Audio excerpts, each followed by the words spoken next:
So this is an exciting podcast. This is the first podcast we're doing for the brand by the name First Customer Club. And I have my good friend and trusted advisor, Graham Brown, on the chat. Graham, how's it hanging, buddy? It's going all right, man. Thanks for having me on for the first go. Very good. Yeah, excited to chat. And as I'll share in just a couple minutes with Graham, we have a really cool story how we met. But before I even go there, I want to let people know what this chat is going to be about. So I'm Luke Bohaneke. I'm an entrepreneur and business builder. This is the first episode of the First Customer Club. And what it is, basically, it's a brand, channel, and platform helping entrepreneurs to answer the question and the challenge, how to find my first customer. This is business development. This is relationship building. We're going to talk about marketing tactics and hacks. This is also about building a product, building a minimum viable product that your first customer and users are going to like, and wrapping that all up into one topic. And why we're talking about that here, I have experience finding a first customer roughly 10 times in my entrepreneurship journey so far. And I think it's honestly the most important question to answer when you're starting any business. Everything else just gets a lot easier once you have customers. So we're going to focus in on that. And I'm here with Graham Brown. Graham is a life-saving paramedic here in Manitoba, where I'm residing. And Graham is also volunteering for search and rescue missions. And I've known Graham for the last 3 years approximately. And to put it into perspective, Graham helped me build a product for the paramedics. And before I met Graham, we had an app that was being used by, let's see, around 10 daily active users or 100 Including monthly, me. including you. Yeah, about 100 people a month. The app was recommended by a few healthcare agencies, but not required. And really, it was something that was hardly picking up any buzz, and a lot of people disliked it, including you, which I'm excited to chat about. Oh, yeah. After working with Graham, we went from 100 people a month to 1,000 people a month. And we went from a tool that was an idea to something that was mandatory in the classroom for new paramedic trainees.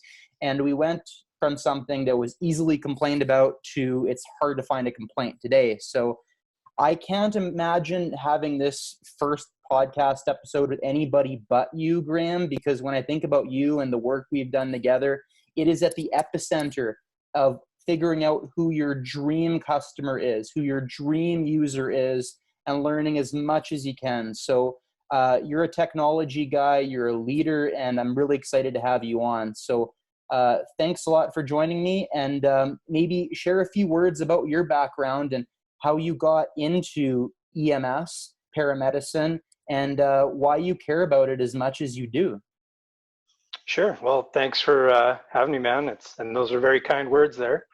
So I've been a paramedic for about 8 years, all in the province of Manitoba. I've done some industrial work outside of Manitoba. But generally, I've been emergency response my whole career. How to get into it, man, that is a long story, and we could do a whole podcast about that, but And let's just say it involves government bureaucracy and a lot of hang-ups and having to kind of adjust decisions on the fly, and ended up in a pretty good spot all told. But short and sweet, I used to be a wildland firefighter. I decided I wanted something a little more stable out of a career. So I had a look at EMS. I went and signed up for the training. I tried to get into the military with it, and it just didn't work out. And I just joined up and started working as an ambulance paramedic. So, wow. And why do I care about it? Yeah. Man, if you're going to do something, do it the best way you can, right?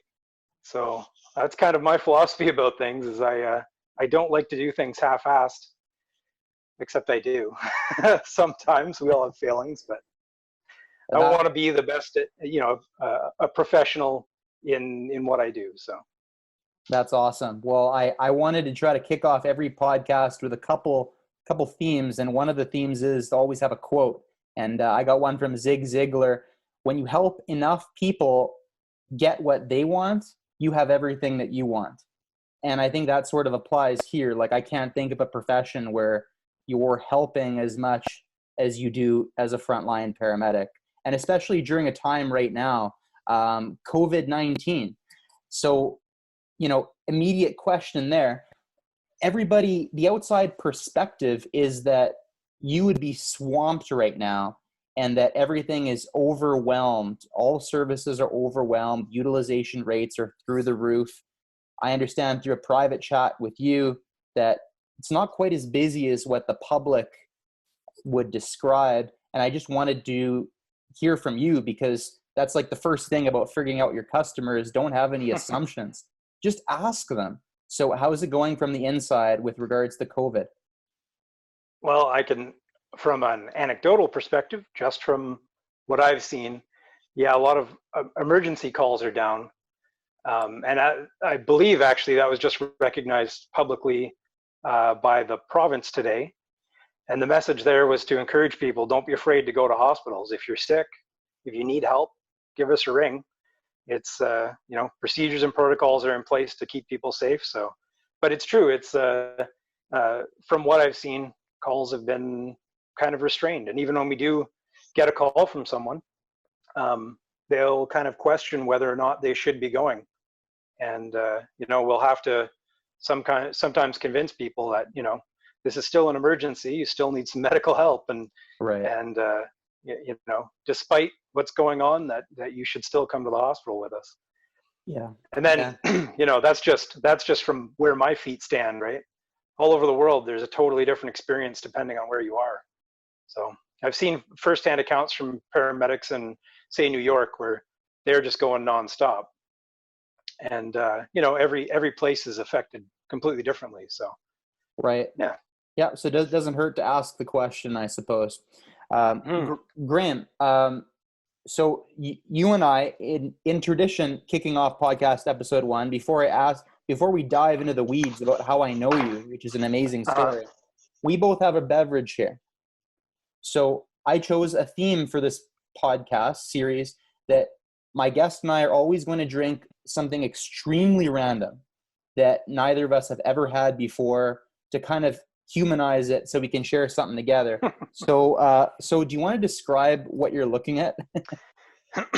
Well, it's a cute kind of bottle, nice shape, kind of small. It's green with these little flecks floating around in there. It looks like a kiwi, I think. But so it says it's basil seed drink with pandan. And I don't know what pandan is, and I've had basil, but I don't know what basil seed is. And I have no idea what this is going to taste like. Well, hey, it's going to be a good time. Apparently, basil seeds are high in fiber, a good source of minerals, rich in plant-based omega-3 fat, plentiful in beneficial plant compounds, and you can eat it after soaking them in liquid. So it seems like it's a good drink. It seems like it is made in Thailand. I wanted to have something that was from the Asian region of the universe. And this is pretty much something that I would never drink myself outside of this context. So it's got 29 grams of sugar. It looks like it either causes COVID-19 or it cures it. This is what COVID-19 looks like. Exactly. So let's perhaps have our first sip and keep the conversation going. Cheers, buddy. Bottoms up.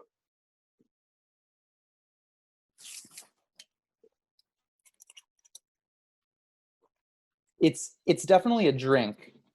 That's interesting. It is a drink. It's not too bad. I feel like I feel like it might be an acquired taste too. So I'll have to ask you at the end. It tastes like it's high in fiber. I would agree. Yeah, I taste the sweetness too. Without sugar would be horrible though. Oh yeah. Awesome. I needed that. I kind of like it. Good. We're learning things. So, how I met you.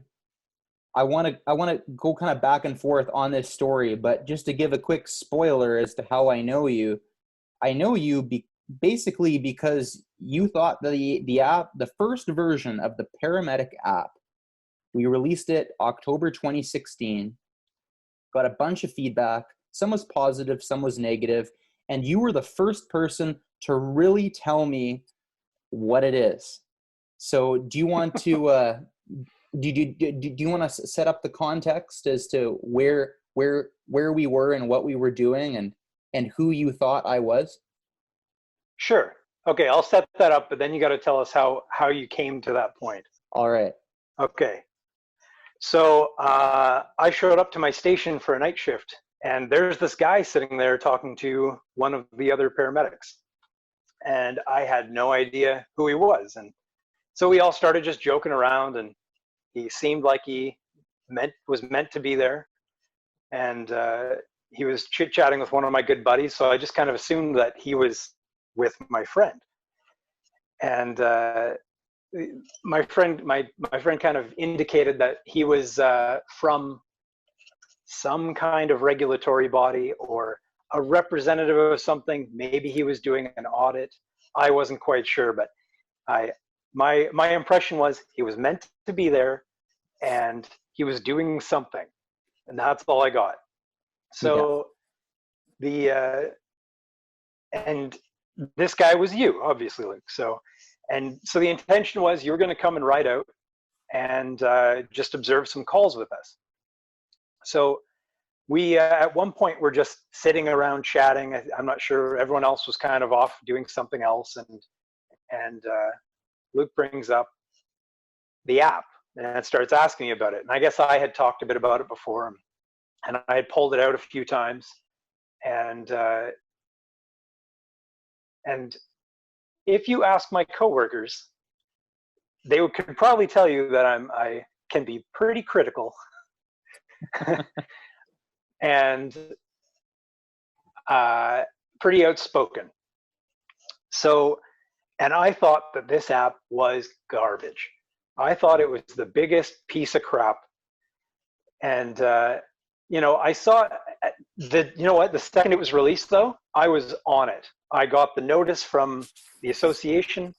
I went and I sideloaded it onto my phone. I started using it right away. And there was another competing app that we were using at the time, actually. It wasn't tailor-made for this purpose, but it was being used to kind of fulfill the same role. And the purpose of the app really was, in paramedicine, all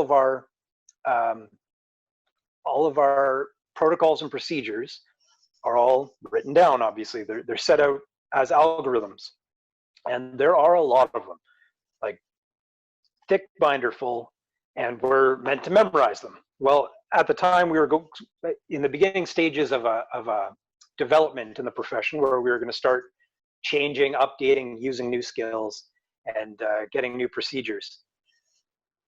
So we started using these apps to refresh our memories, to reference on scene. That way we knew we were 100% on what we were doing, to study.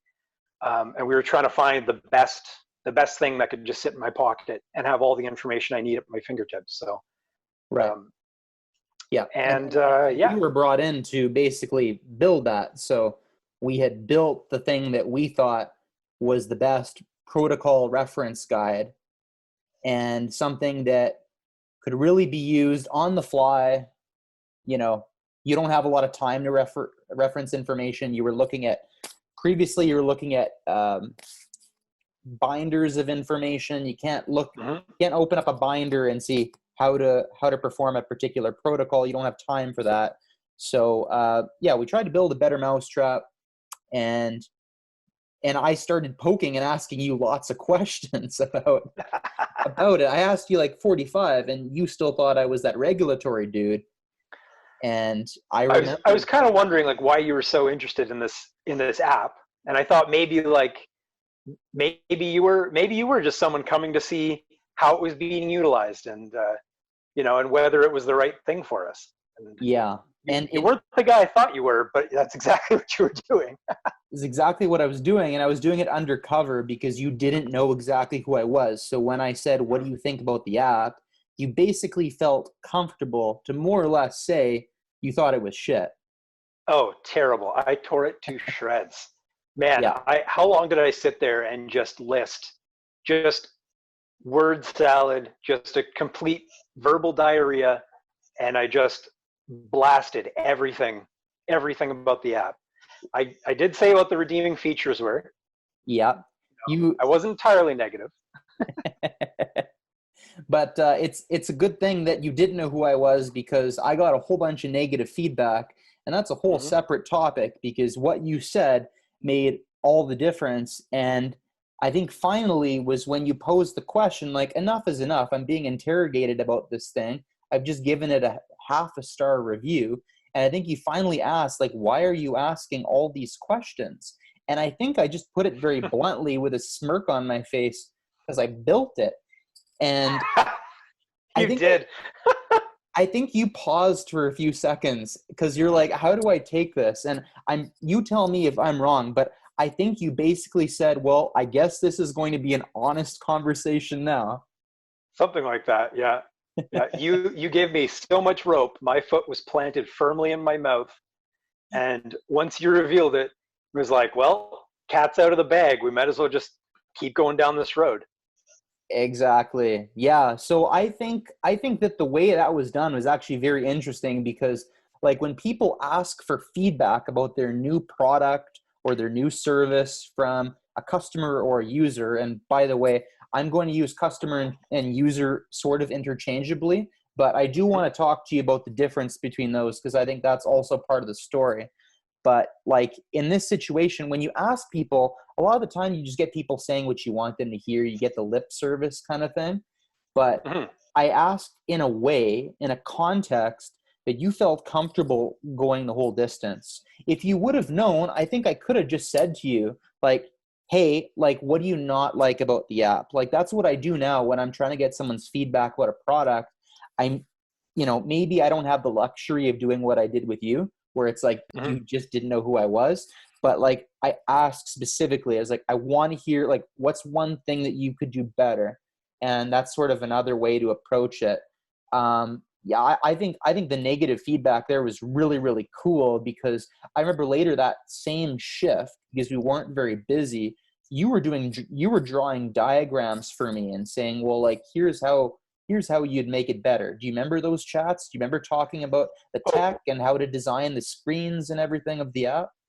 oh yeah. We basically sat there all night and you know put out diagrams and what we were drawing on graph paper, trying to set up the. We were even doing the pathways, like the for each. Yeah. Yeah, the pathways for each button press, each. Yeah. Yeah, this is the original, eh?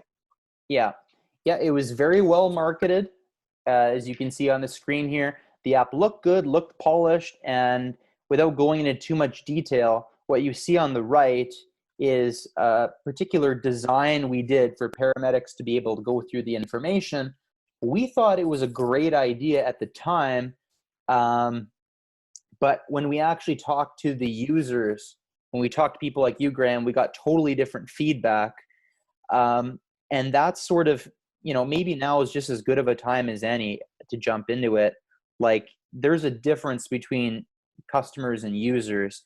And this is what we experienced here because the customer said to do this app a very particular way. And us Mhm. as the entrepreneurs and service provider, we just did it.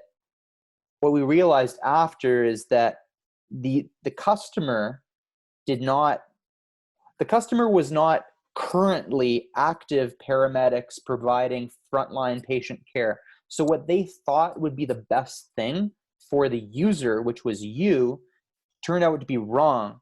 So I don't know if you have any feedback on that, but like from your experience, how how is that sometimes lost in translation, or what do you want to add on there? Well, one thing, like I don't actually know where, like which people were involved in kind of tendering this out, right? I'm not sure what vision they had or what experience they were drawing on, or if they were in the field or not. It was, but like I know I got to take the product and pressure test it. Like I took it out to the middle of nowhere where there was, you know, spotty service. I had it on, you know, the side of the road in the middle of the night on a car crash. I had it, you know, in front of a scared mom when their kid was, you know, crying, and trying to figure out what we can do to, as far as give medication, you know, and well, I got to stop saying, you know, man. But I pressure tested and found a lot of the breaking points in the app, and a lot of places where, you know, the idea was interesting, but it just proved to not be very functional.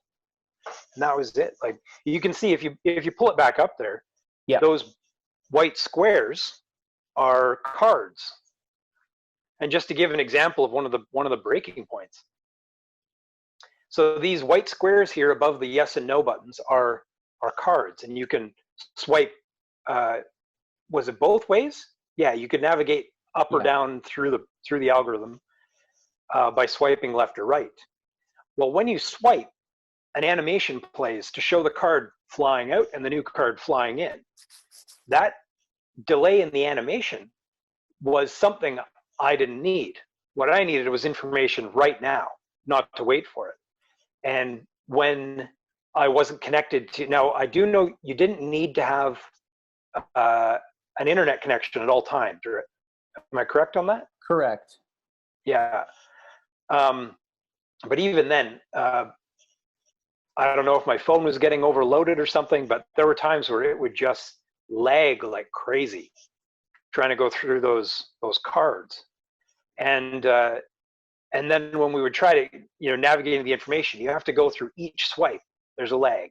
Each swipe, you're waiting a few extra seconds. And you weren't able to see the thing prior or in the future, right? I heard in some situations, you didn't want to go decision at a time. You know the protocol. That's right. You know? You don't need someone to hold your hand. You just wanted help to basically, you know, double check your knowledge. And this kind of view is not allowing you to do it. We did have another view built into this, but it kind of just goes to show, like, if we would have been talking to you and a handful of other paramedics that were working on the front line in these use cases, the app would have been built different for version 1. And that's just a learning experience, because now I know next time I go in, which is actually what we did on version 2, it's to spend all that time sitting down with the user of the product, which is sometimes the same person as the customer, sometimes it's different, but to actually know the customer beyond themselves and to know what purpose they need it for. That's where I built my relationship with you. I tried to learn you, and we became friends as a consequence. So, well, in version 2, you flipped the whole thing upside down. Instead of customer coming to you and the user being displaced from that relationship, and then eventually you and I found each other and were able to rectify that. You went the totally opposite way. You started with the user and tried to find the customer to give the user access to it. Yeah. So, do you want to share what we did? Like, what did we actually? I figure we spent about 15 hours together. I spent time with you. I spent time with others. But do you want to summarize, like, what we were doing together? What kind of things I was asking you for? I know I lured you in with burritos, with pizza, with... I can always be bought by food. With pop, with a couple beers from time to time. I lured you in, and we had a lot of good chats. What do you want to summarize what you remember us actually doing? You know, honestly, you didn't. I don't think you lured me in at all. You got me invested. You got me so excited about this idea. And it all started with well, I mean, I came to it wanting something like this, but you know, you could really make me see the possibility of what it was. But so the grand vision, you want me to describe the biggest, if everything was ideal and we could have had everything we wanted?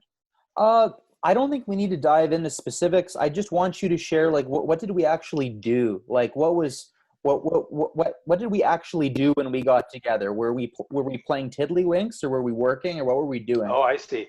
Well, a lot of what we did was trying to essentially turn you into a paramedic. We tried to, I tried to take everything we did on the street, everything we did in school, everything we do in our heads, everything we write down, and try and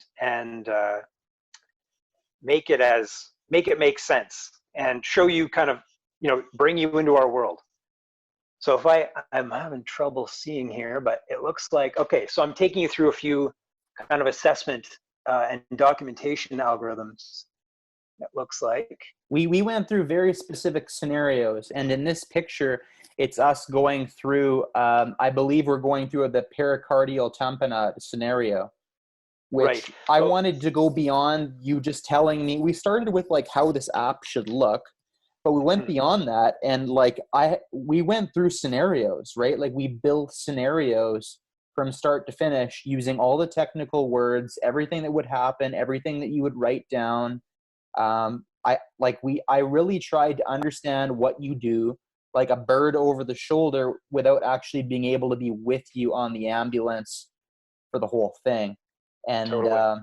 and yeah, we probably spent well over a dozen hours, because I know on a few occasions we spent at least 3-4 hours just on one visit going through these scenarios. I would take a boatload of notes. And I was just trying to understand you so well that I could figure out how to build the better product. You agree? Man, that was a good time. Just about this, like that was a lot of fun.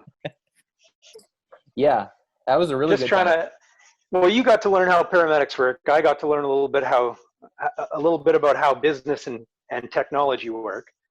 And we tried to, marry those two things together in, we did a lot of the pressure testing that would happen after a product's made, but we did it on paper or in our heads over a table, or, while we're having a beer, and tried to solve a lot of the problems before they came up, and make a product that really, it was something else, like big dream. Yeah, we did something really cool together, and that's why you and I are chatting about it now, because I think that the lesson here is that any entrepreneur who's looking to find their first users and their first customers, like, don't just ask your customer or user like what their pain points are, what their process is.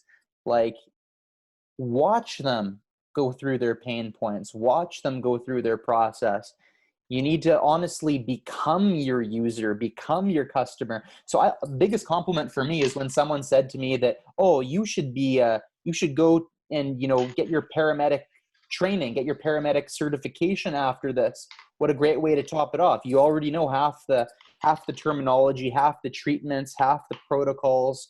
And I thought that was such a huge compliment. But yeah, we went from me just pitching an idea as a typical vendor to me really understanding something. Have you seen any other service providers for paramedic products go through this level of due diligence? Hard to say. I don't have a lot of experience in kind of product development like that, but I haven't seen any other developers, any other engineers or anything coming around to see how their products work in our stations, but I don't know where they would be doing that.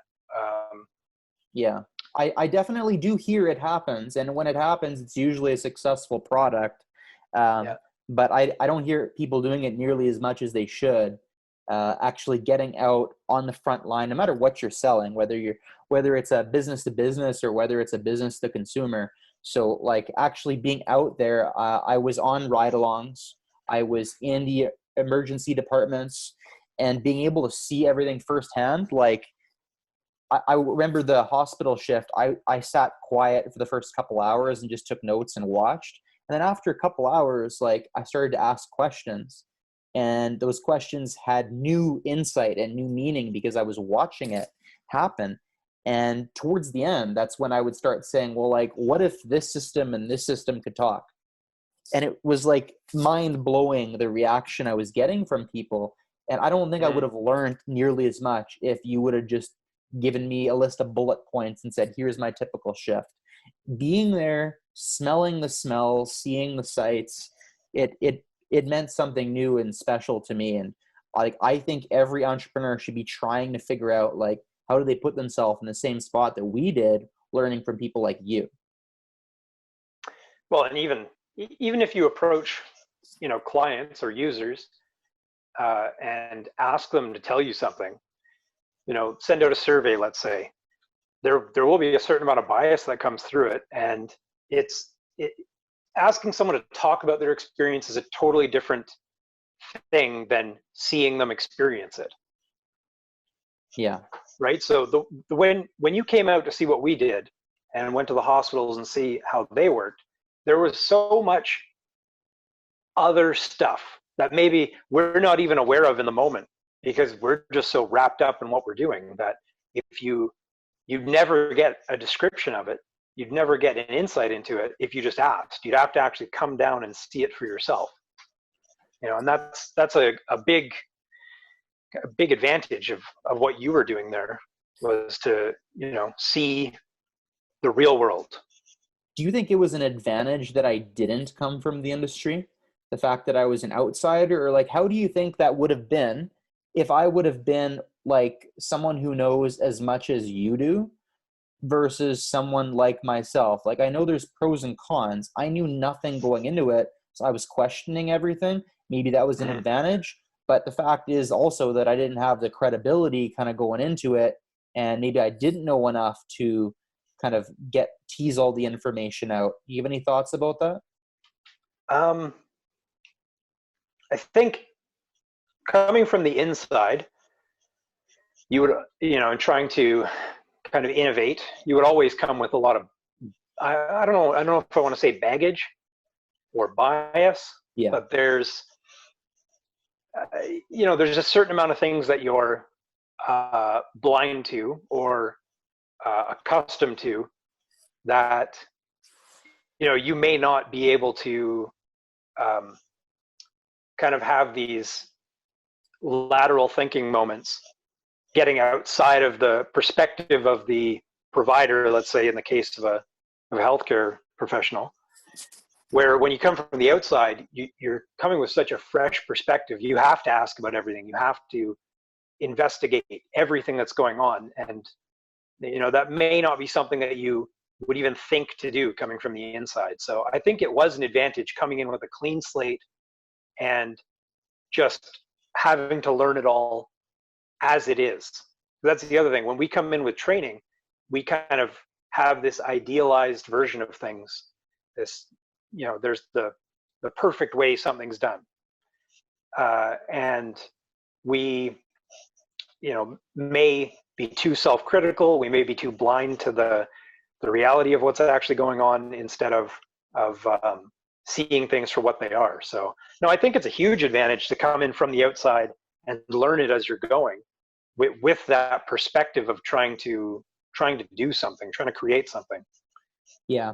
I would just say though, if you're going to come at it from the outside, you need to do what I did, because if you come at it from the outside and you don't, like, I think number one, you need to surround yourself with advisors, which you are one of them, but people that can fill in those gaps, people that know who you need to know, people that can give you, this like on the ground gossip level perspective, really, of knowing things beyond what would be in the public eye. Like, I got to learn a lot of really cool things and just, feelings and characteristics from my perspective. But if I didn't get to know people, and if I didn't watch people work and do that extra level, there's no way we could have built a better app.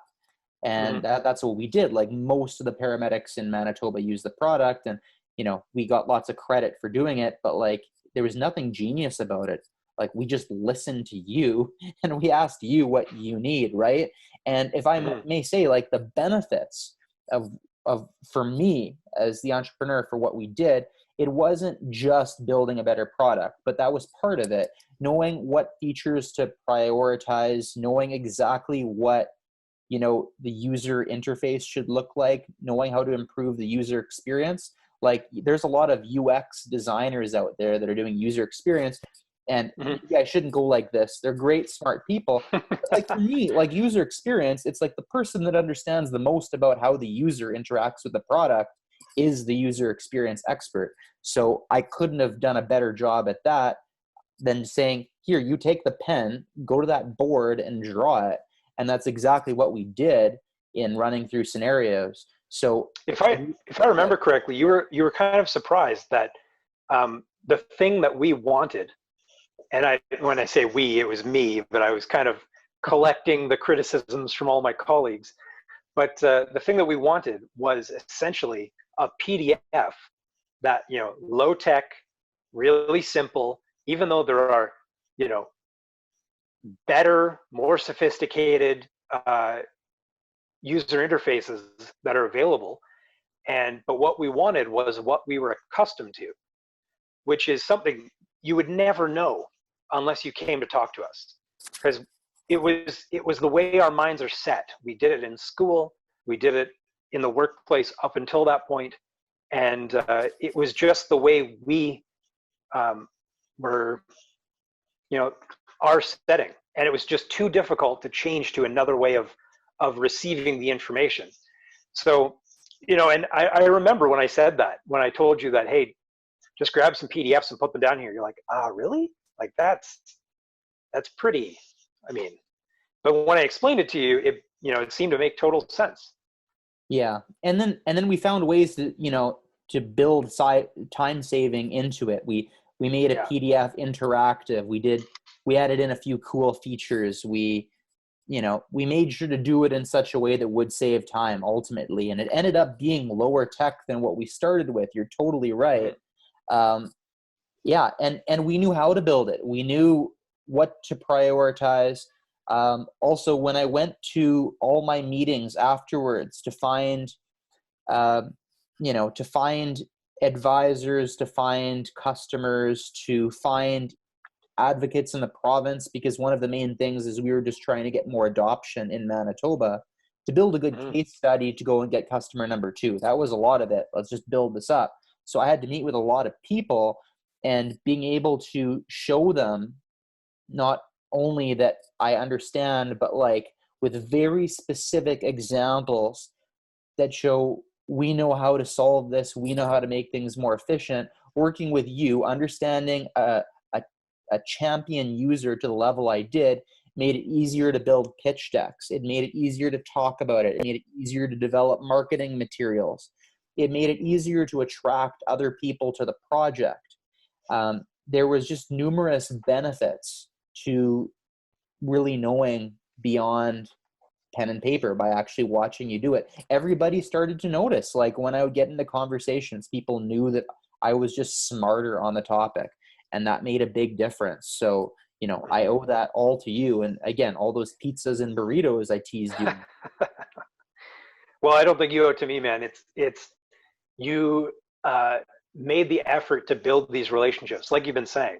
You know, it's one thing to go and ask a stranger or hire someone to advise you, but when you can build a relationship with someone and have that trust and have that openness, and to be able to, you know, shoot down bad ideas and, you know, re-explain things and get onto different levels together. I mean, that was kind of the thing that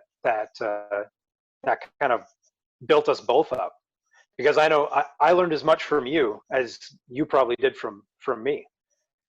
You know, being able to see into that world, that kind of development and entrepreneurial world, is it was a curtain I'd never peeked through before.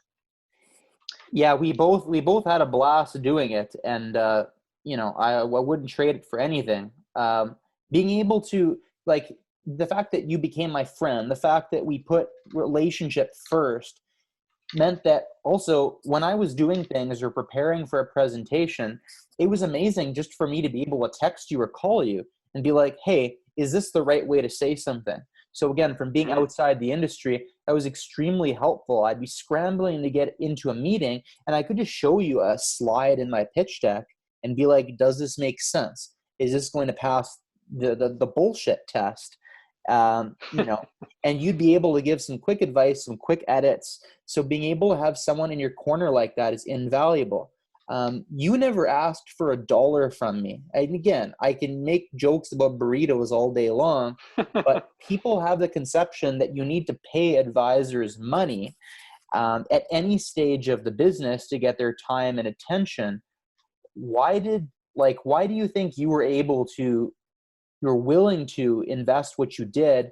And again, that's why I felt all the better, like making sure that, you know, I got you a drink, I got you some food, you know, these small amenities, just the same, I thanks. But like, I never bought you anything. I never paid you. It never even came up. Why do you think you were so open to helping me out like that with such little in return? Oh, I think there's a few reasons. I mean, I was invested already in just kind of improving my lot. You know, there was some amount of self-interest there where, you know, working on these things made my life easier as a paramedic. This was, you know, as much as you were building a product for us, I was trying to build a product for us. So, you know, there's an amount of that. There was just kind of the fun of it. It was really interesting to do something different. I was able to reapply skills from one world and put them in somewhere totally different. It was interesting. It was engaging, and you know, we had a lot of fun. It wasn't a slog. It wasn't work. You know, we were just hanging out, shooting shit, and, you know, using our brains and challenging each other, and you know, it was a rewarding experience. I was paid in good times. Yeah. That's something that, like, you know, I think it's good to always be grateful and to kind of go that extra mile, but like, I got that you were excited about it too. And I couldn't have approached many of your colleagues to do the exact same thing. So I'm not putting down any paramedics. I'm just saying not all paramedics would invest their time, effort, and energy outside of their job to meet with an entrepreneur to bat around ideas to make better tech. So like, you know, you will find your champions in every industry that for whatever reason, something just clicks that much more. You were also, like, you are a tech savvy guy. You're always looking for better ways to do things. And I remember we started talking about, you know, that next vision product that we started working on together after version 2 of the app launched.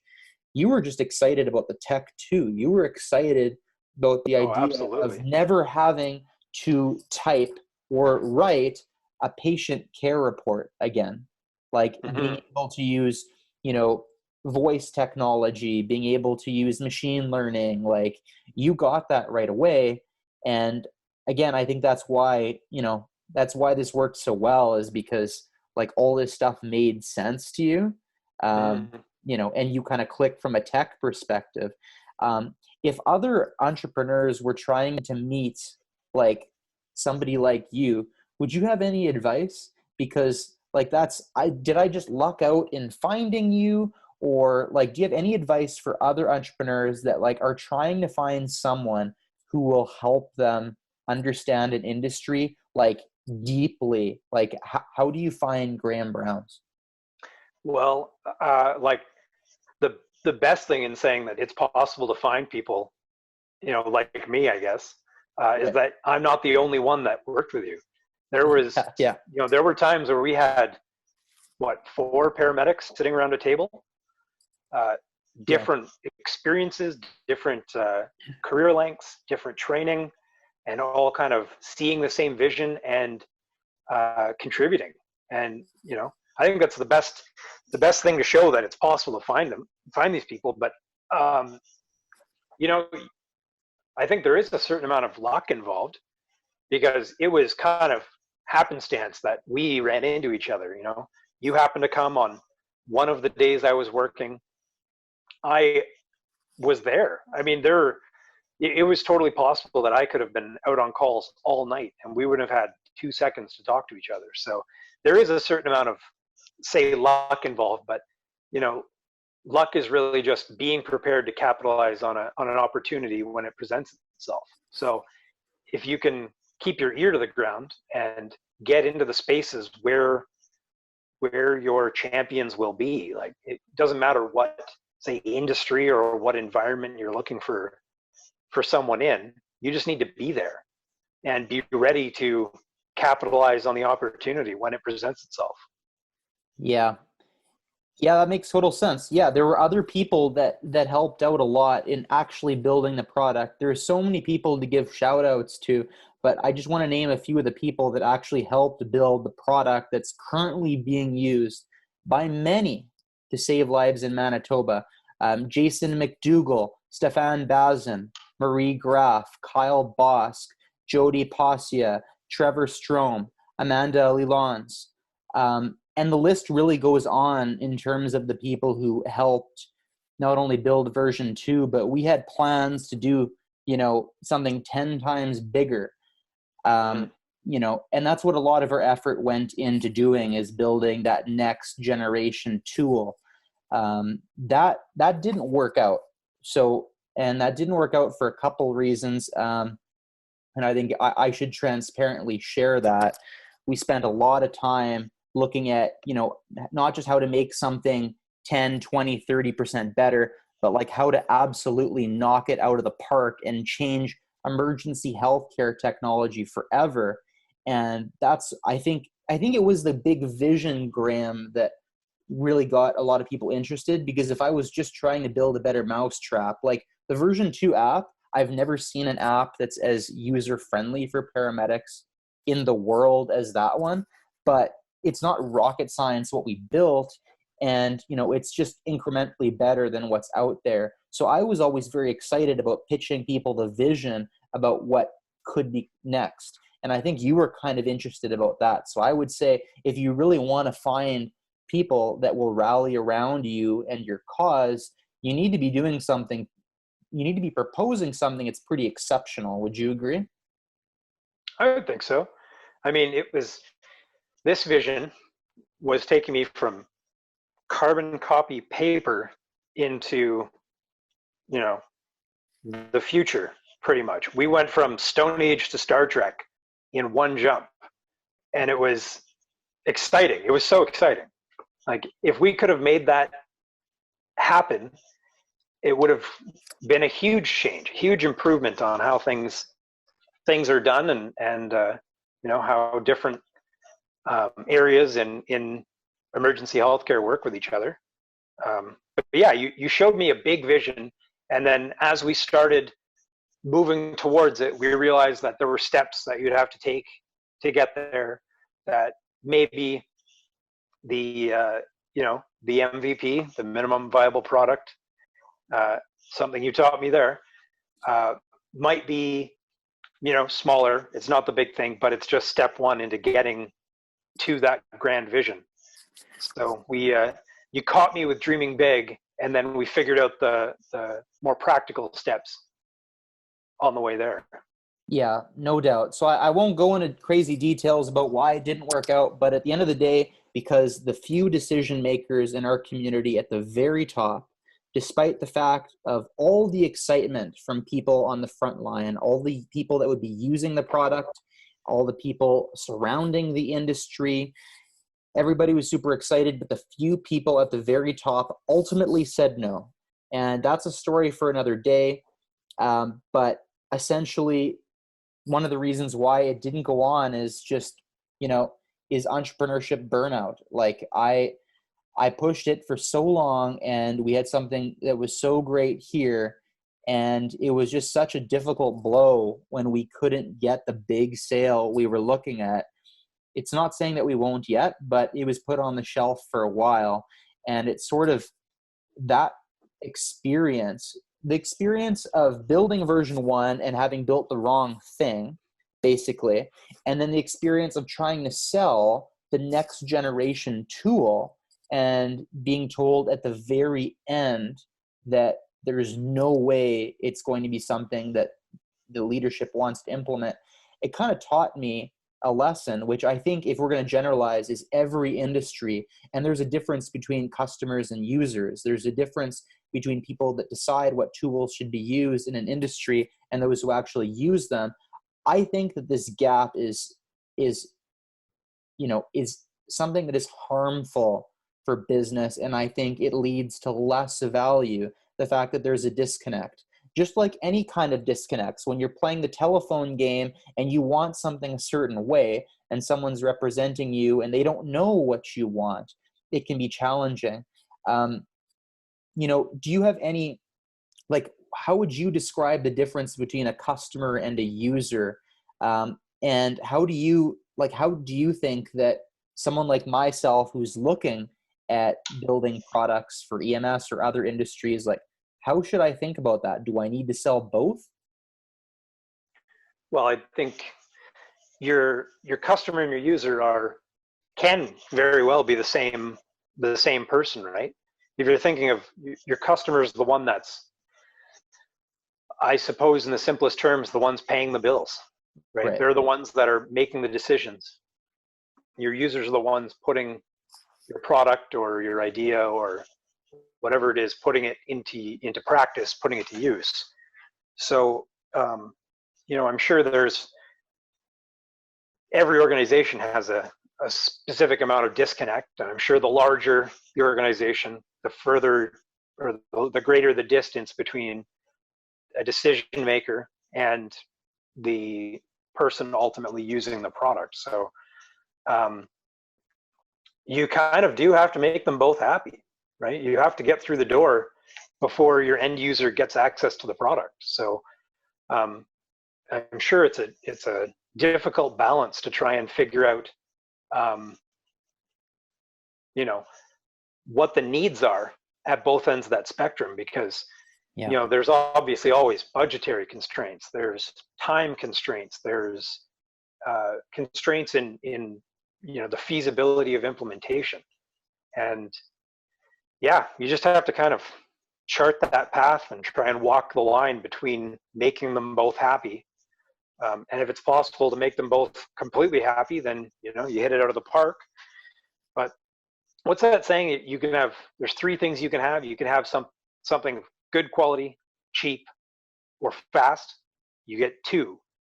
Yeah. So trying to figure out which two will make the most people happy is going to be a difficult thing, because no one who's controlling a budget wants something expensive, and no one who's using the product wants something that's low quality, and everyone wants it fast. So so I think it's just like being conscious that might be two different groups, right? It's just being conscious that you can learn everything about the user and you still need to know everything about the customer.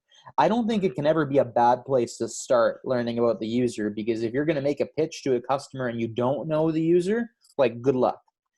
And that you still can sell by just you see a lot of products that, the customer buys it and then the users are like, how do I use this? This sucks. That happens. And I'm sure, I won't make you give any examples, but I'm sure you've experienced things that you're like, how does this make sense? And it could just be from a gap in training. But anyways, just you need to learn both. You need to understand both. And I think when entrepreneurs are picking what business they should start, they should try to pick one ideally where the user and the customer have the smallest gap possible. Because if you only need to sell to one, like in my most recent business, I'm selling to farmers. If I'm selling a robot to a farmer and the farmer is the person that's going to use the robot and the farmer is also the person that holds the purse strings, it can cut out some of that noise and make it a little bit easier to come to a decision. I really wish that what we had in some of these industries is we had some kind of thought leadership or group where paramedics on the front line can propose ideas and then somebody would just build them. What do you think about that? Well, I think it is a good idea, but it's got the same pitfalls as any other group or organization, right? No group of people is a monolith, and it's hard to have a subset represent the whole. So Yeah, there's always going to be some challenges there in trying to find the places, trying to find the blind spots. Because I do know some of those things some of the products and some of the tools that have come my way were designed or tendered on the advice of a kind of leadership group or a advisory panel. And when those things have gotten to me, there's been slam dunks and there have been absolute huge failures. There's products that have come my way where I didn't even know I needed it, and it changes the way I do things. And there's others where, it just gets left behind. It doesn't leave where it's stored because I just don't know what to do with it.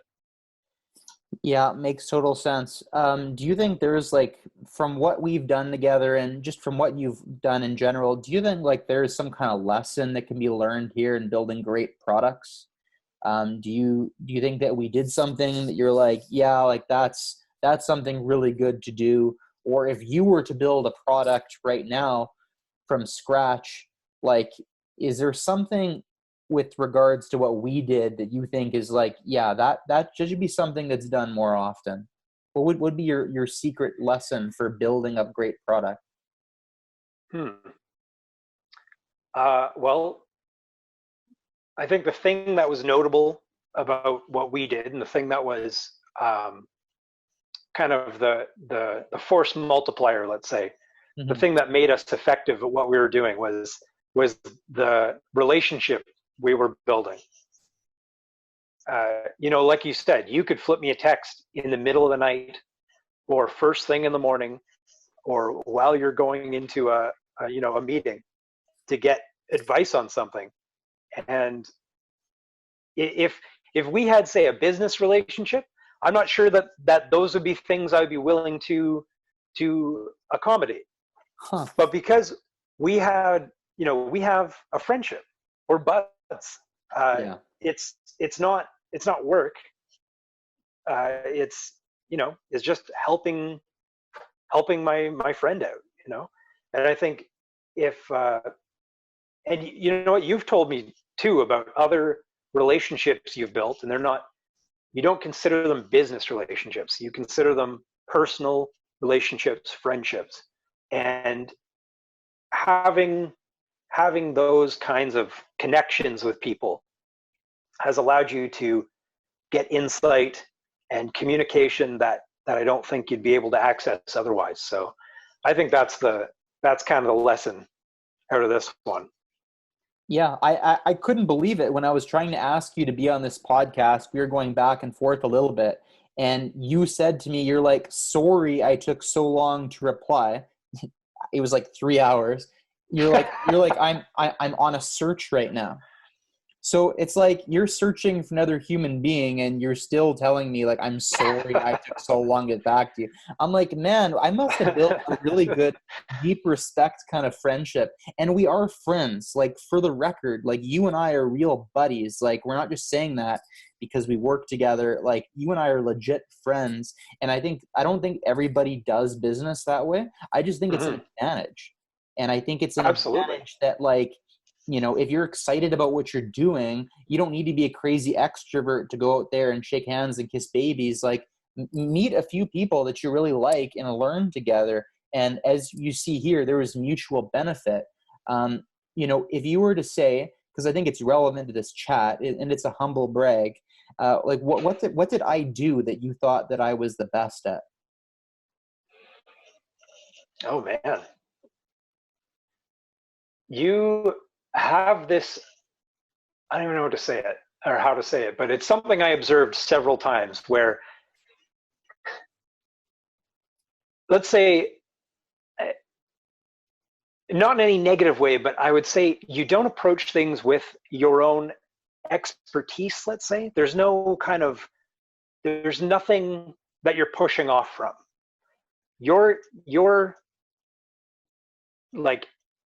skill, your speciality is finding the expertise you need from different people, drawing out the best of it, and connecting it together. I always kind of thought of you as the conductor. You're able to find everyone's, you know, the way they played best, and to draw it out and use it to create something beautiful. That's the nicest thing anyone's ever said to me, including my own family. So I love you, buddy, and thanks for saying that. I try to use that as an advantage of mine too.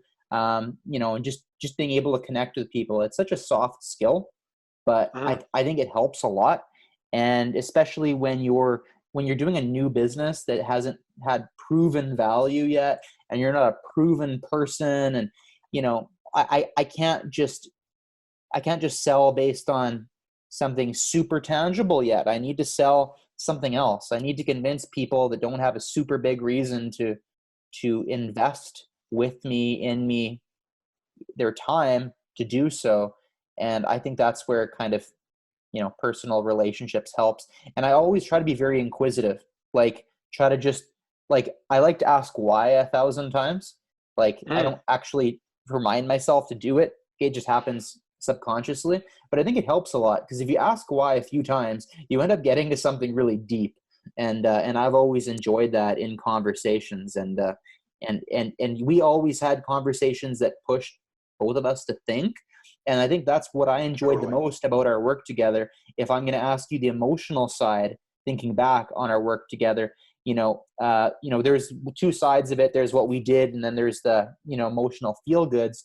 What we did, like, yeah, maybe we didn't sell the great vision of the product yet. We didn't sell the future of emergency healthcare technology, but we definitely made sure that we kept that first customer. Like, you know, we made the first customer extremely happy with what we did. We made a lot of users extremely happy. And now we actually have a beautiful case study. So this might be the best time to actually go out now that we've, you know, taken our foot off the gas for a while. We have a bunch of data. Now I can maybe go out and sell this as a business. But that aside, emotionally, you know, as I want to kind of wrap up this podcast, emotionally, when I think back on our work together, it's the thought provoking that I enjoyed the most. It was the aha moments. It was the asking a question that like you weren't sure the answer of. Like we had to sit and think about it together, and you know, and that made it like really fun. Like some people enjoy going to the bars and drinking. We enjoyed eating burritos and thinking. And it was just such a beautiful time of figuring things out. And that's where I think that if this kind of thing was harnessed a little bit more actively, more brainstorming, more thinking with the people that use the product, I think we'd have more successful companies. I think we'd have more successful startups. And when I think back of working together, it's like at the epicenter of how do you find your first customer? How do you find your first user? How do you create user and customer champions? I think people need to do the stuff that we were doing. And, you know, and I was just so grateful that I built a friendship out of it. So every time I think of you, I honestly think of some of my favorite days learning in my life. When you think back of working together, what tickles your brain? Man, it's hard to kind of sum it up. Like every time we met up, it was always almost always somewhere different. It was almost always a different time of day. It was almost always a different amount of time we were getting together for. And we were always doing something different, right? We were always looking at a different problem to solve. We were always looking at, or learning something new. And yeah, I think you summed it up really nicely there. Like the challenge, being able to just put our minds together and just let them run was hugely rewarding.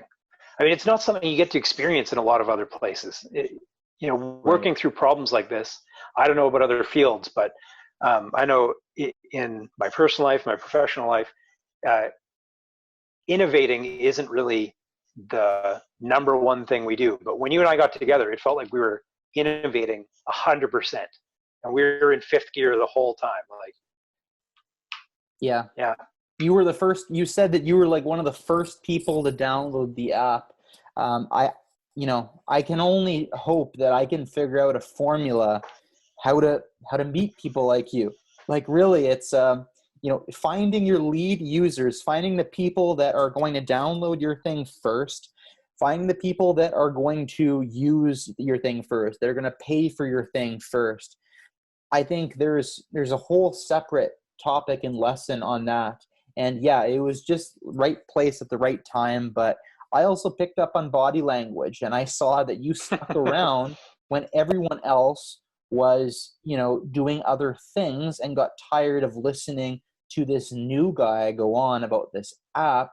You're the one who stuck around. Maybe it's because you felt bad for bashing it so much, but Not for a second. Not, man, I bought into that wholeheartedly. There was no shame and no regret. You let me deeply place my foot in my mouth, and I am never going backwards from that. I stand by everything I said.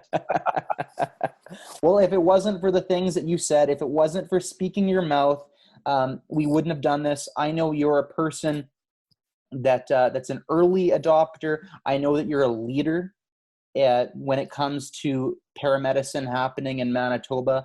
I know that you're not scared of telling just me, but other people what you think if you think you can do something better about something. And that's really important to hear that kind of, mentality coming from a frontline healthcare provider, especially as we're going through a crazy pandemic. So, I want to give you a chance to say what you want to say here, buddy. And then I know you put your daughter to bed. It's going to be time for you too soon. Sometime soon, yeah. I just want to speak to the success of the app there. The competition is forgotten. You had to remind me yesterday, or in our conversation yesterday, I was reminded of the product we used prior to the Paramedic app, and I hadn't thought about it since version 2 came out, because it just wholly replaced it. 100%. Even paper. No one prints these things anymore. Every educator tells you to go to the app. Administration, the whole up and down the chain. It's as soon as something new comes out, when is it going to be in the app? Is the first question that comes up. And even in this pandemic, there has been, I don't know if do you know what was added to the app just in the last few weeks?